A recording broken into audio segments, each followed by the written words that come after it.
Welcome to Word on the Block, the series that takes a deeper dive into the emerging technology, blockchain, cryptocurrency, DLT, at the intersection of business, politics, and economy. I'm Forkast.News Editor-in-Chief Angie Lau. It is my great pleasure right now to introduce to you and speak with Hester Peirce. She has been nominated for a second term. She's one of 5 commissioners at the Securities and Exchange Commission, and she's one of the upcoming speakers at the Asia Blockchain Summit coming up in July. And I'm thrilled to welcome you to the show, Hester. It has been, we've been tracking you. Obviously, the entire industry has been really watching almost the advocacy that you're doing internally at the Commission and giving voice to what many in the industry had regarded for a long time as being voiceless, at least amongst lead regulators like yourself. So first question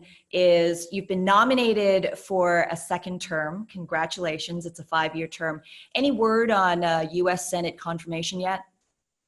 Thanks, Angie, for having me, and I appreciate the chance to be with you today. In terms of the nomination, so I've been nominated along with another commissioner, and the two of us will probably go through the confirmation process together. And so we would appear in front of the Senate when the Senate is ready for us. And then after that, if it goes forward, then there could be a confirmation. The timing is a little difficult to predict.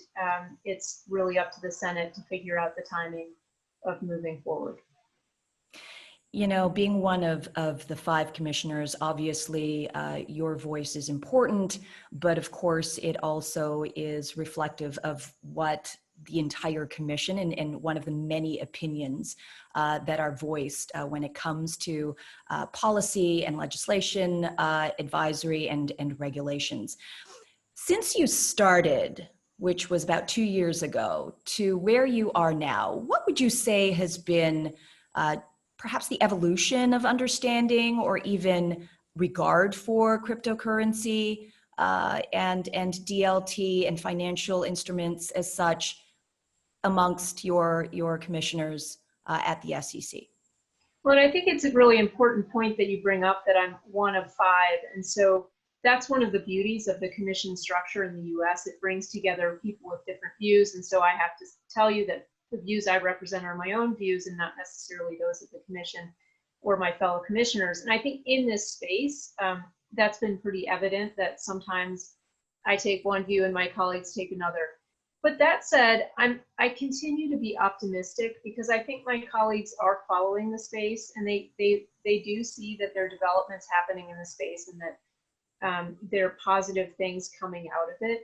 And so even today, I had a conversation with a colleague that gave me some hope that we will see progress on some of these fronts. It may not happen as fast as I'd like, but I do think that we'll make progress. People are moving beyond some of the tired old stories that crypto is just for illegal activity, and recognizing that there's real institutional interest in it, there's retail interest in it, and there's interest in trying to develop things that really will improve people's lives. You know, that is a stark difference from when Bitcoin or cryptocurrency was introduced even a decade ago. In his recent book, John Bolton, The Room Where It Happened, allegations of a statement made by Donald Trump saying, to go after Bitcoin, that sentiment, at that political level.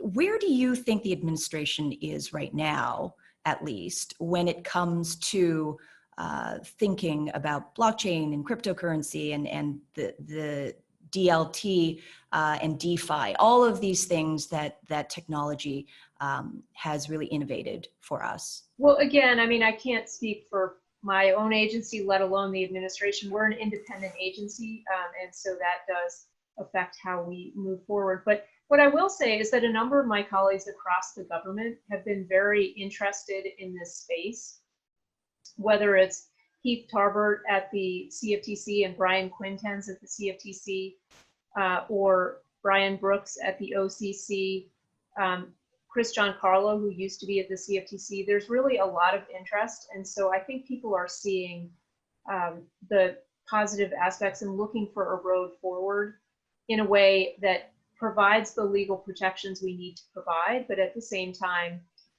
offers people some opportunities that they're looking for. You mentioned your conversation with one of your fellow commissioners about progress made. Recently, you proposed a 3-year safe harbor prospects for cryptocurrency projects. Where are we on that? I mean, we know that the statistics are still fairly low. I mean, I think it's below 5% before it's, passed by the House and the Senate.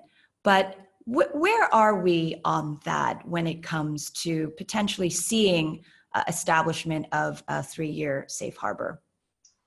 Well, I think there's still work to be done. I'm hoping to come out with a new iteration of the safe harbor at some point, and working on taking in the commentary that we received and trying to figure out how can we improve it to address some of the concerns that people have expressed.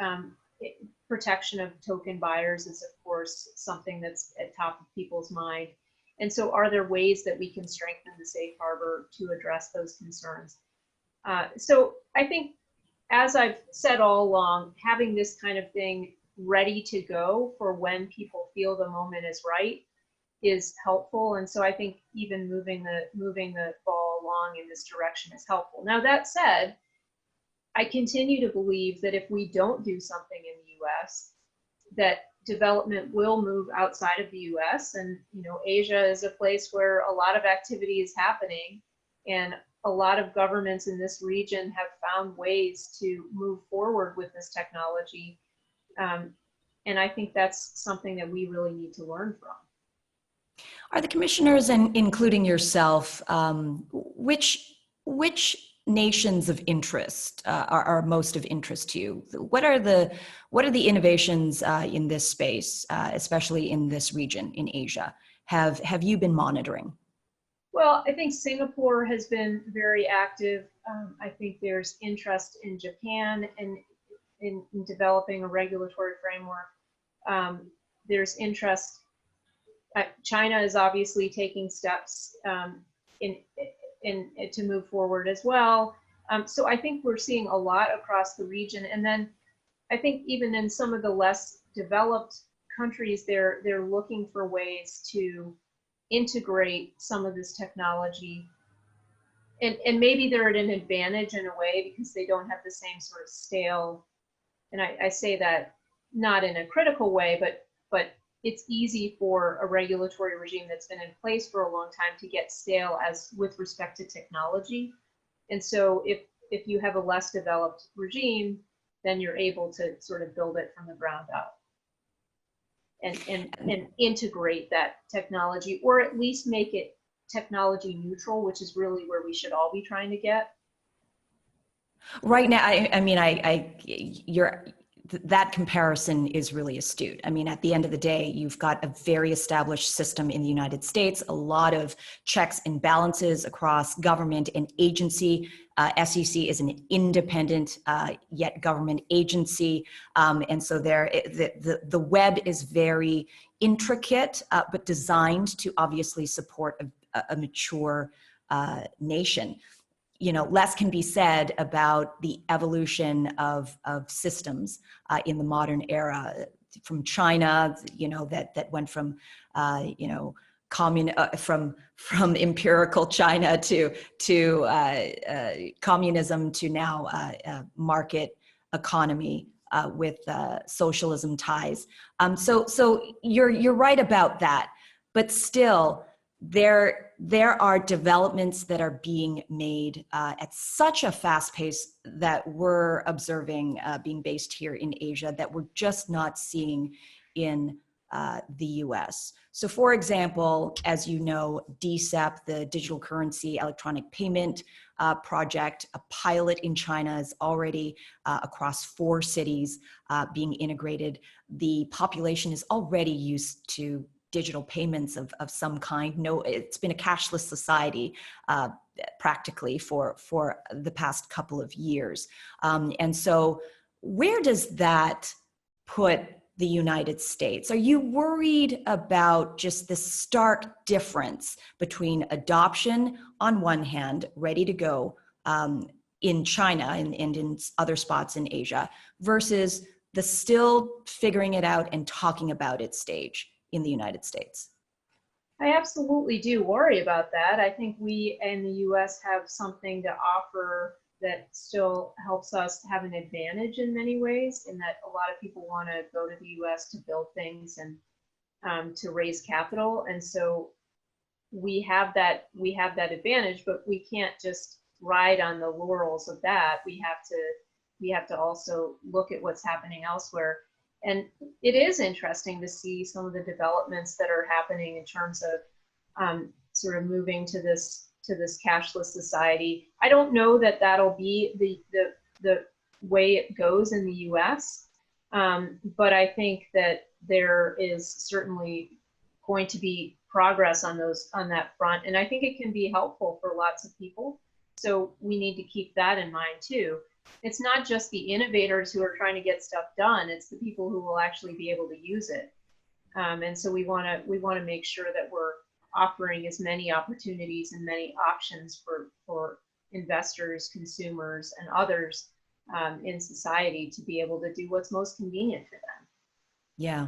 Do you think amongst the intergovernmental agencies, SEC of one, CFTC, OCC, as you've said, there are more and more Hester Peirces, for lack of a better description, of people who are understanding the space at a different level, also seeing the perspective from an industry point of view, and being a lot more open rather than, closed door, with the old narrative of this all, just being an excuse to launder money. Do you feel that, with this kind of emergence, even on the intergovernmental side, that it's also being reflected on the industry side? Back in the day with the ICOs, it was to ignore US regulations. And now we're seeing absolutely this evolution of companies and projects and protocols understanding that they have to work within the confines and work with the SEC. How has that evolution been for you as you track just what's been happening in this space?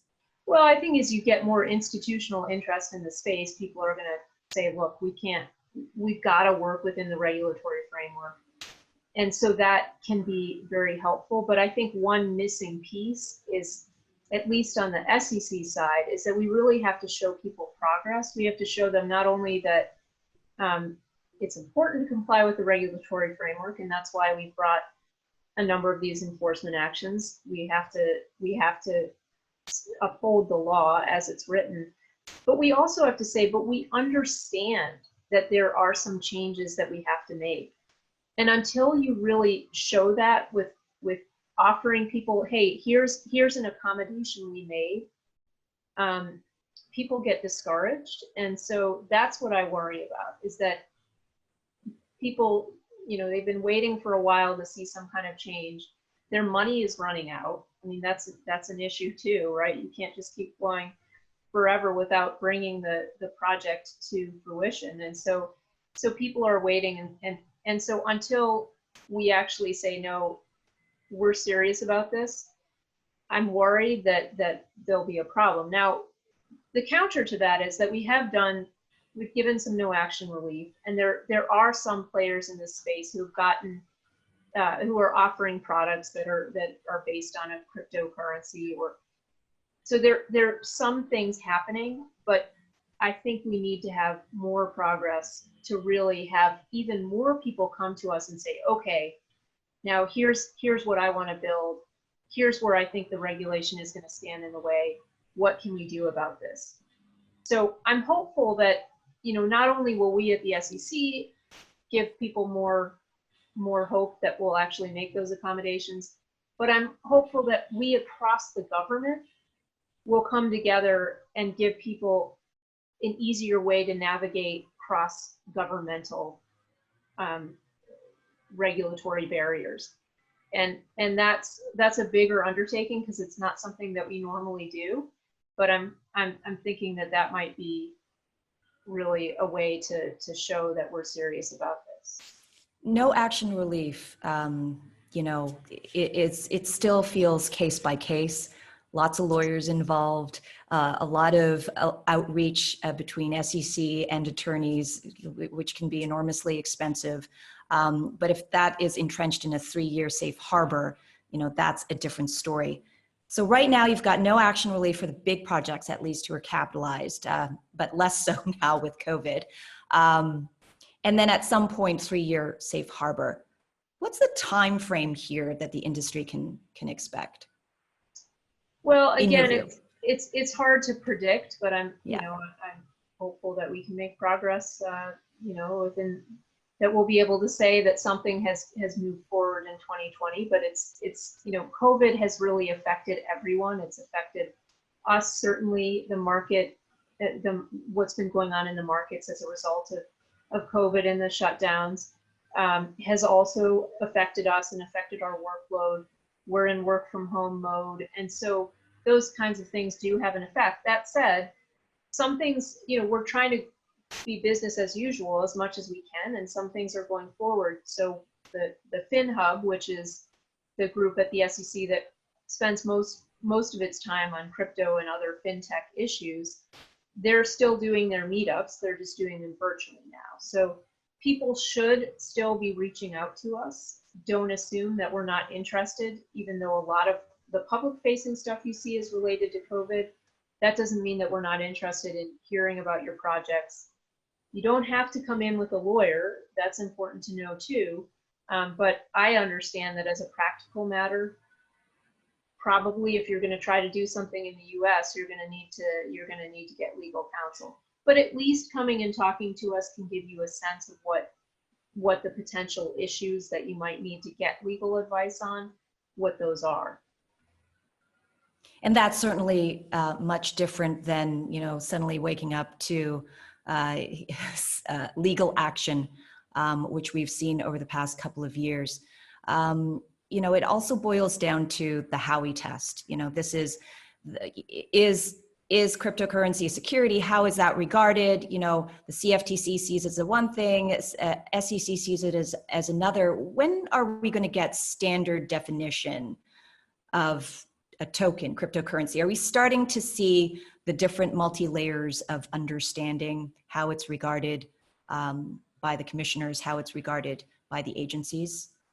Well, I think that there has been some clarity that's come out, you know, based on the enforcement actions. People can read the tea leaves from that, and they can read the tea leaves certainly from the guidance that our Division of Corporation Finance, our director, put out. But that I've gotten the feedback that that's quite complicated. I think it's quite complicated.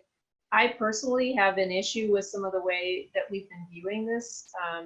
I think the way we've been viewing it is in my mind a misapplication of the Howey test, and I've been pretty open about saying that, so this is not news, because I think it's really making it impossible for a project to get started without falling into that Howey definition.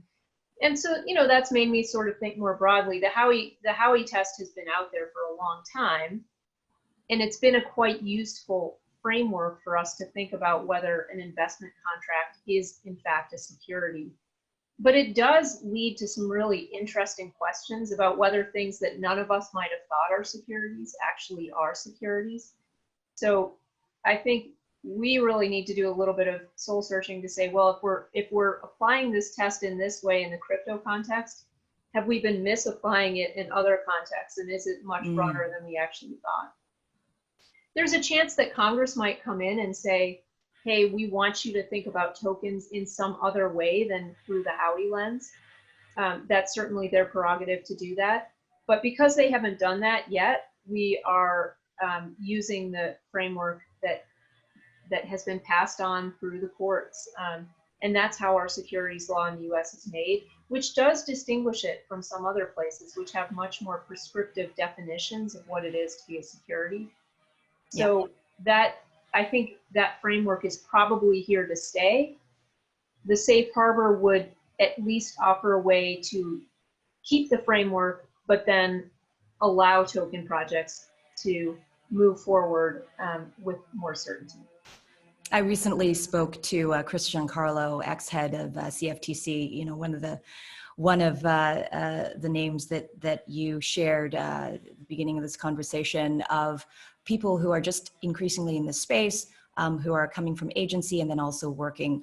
Obviously, the Digital Dollar Project has recently made headlines with Jerome Powell, Federal Reserve Chairman, being asked about it very specifically and saying that private should not overtake what a public role is, and this project should be led from obviously from a Federal Reserve perspective, and that they must understand first and best. So it seems that they're still in the understanding phase. But what, you know, how do you regard that that kind of political climate at the moment to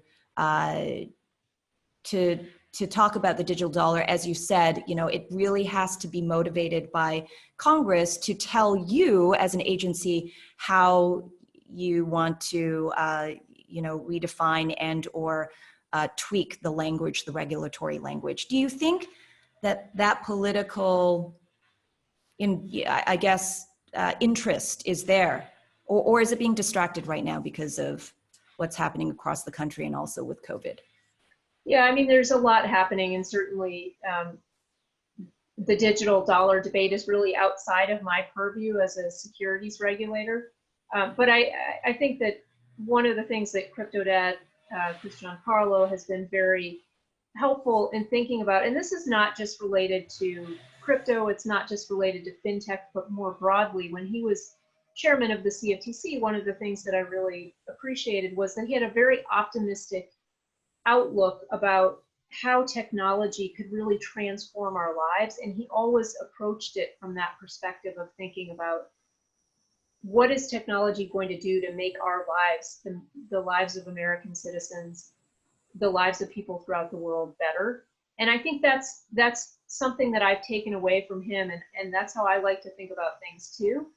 And so I think we need to have these conversations, and these conversations happening in society can then filter into Washington. And I think we've already seen that. There's really bipartisan interest in this technology and in trying to figure out ways to allow it to develop in a way that does benefit society. And so it's kind of a nice moment, right? There are a lot of divisions about a lot of things, but this is something that we can come together and we can discuss, and we can talk about how it can help make lives of people who have been excluded from the financial system, how maybe it can make their lives better and easier. And so I think this is all part of the life cycle, right? We expect this. Mm-hmm. There should be some debate and discussion, and then we'll figure out what works and figure out what doesn't.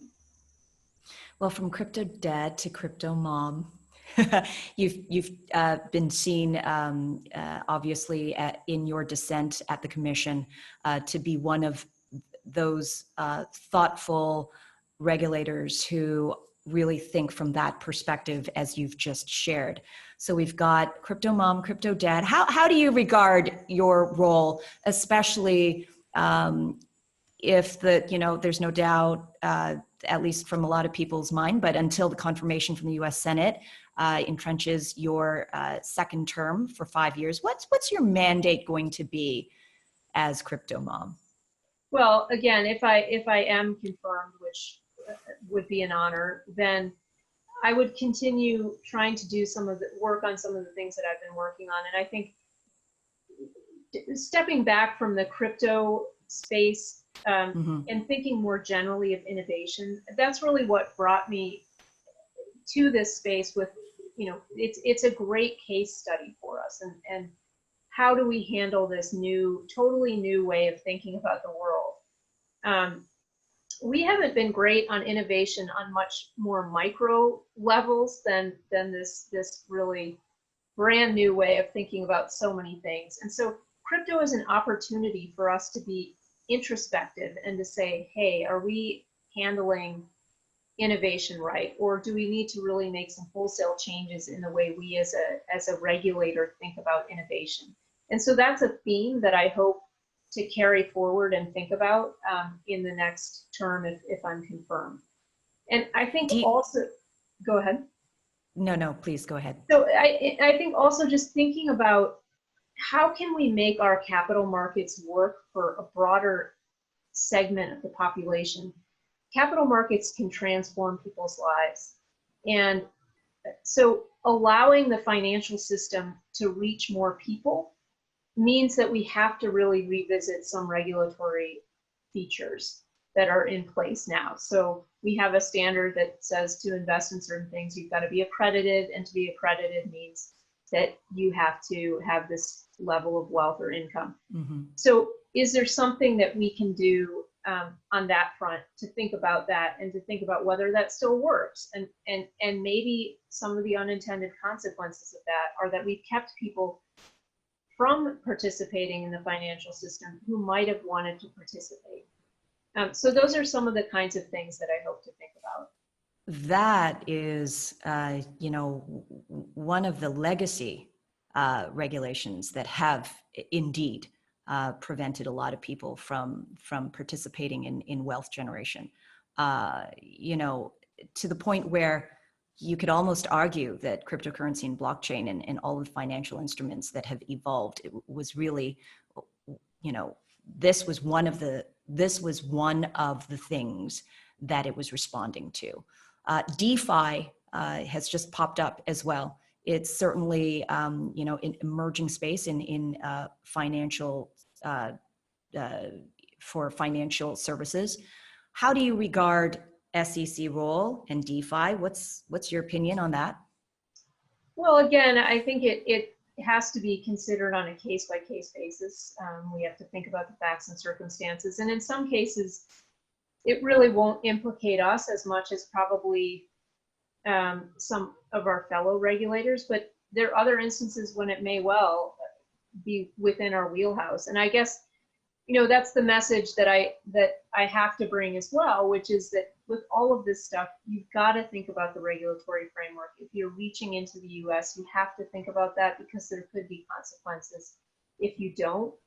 And for people who are involved in this space, please come talk to me and talk to me about where you think the regulations are preventing you from doing what you want to do. Now, some of the DeFi space is one that really asks us to reimagine entirely how finance is done, and it moves us away from a world where we as a regulator are dealing with a few specific entities that play a major role in the financial system. Well, that's the point from the people who are innovating in this space, but it also does make our job more difficult.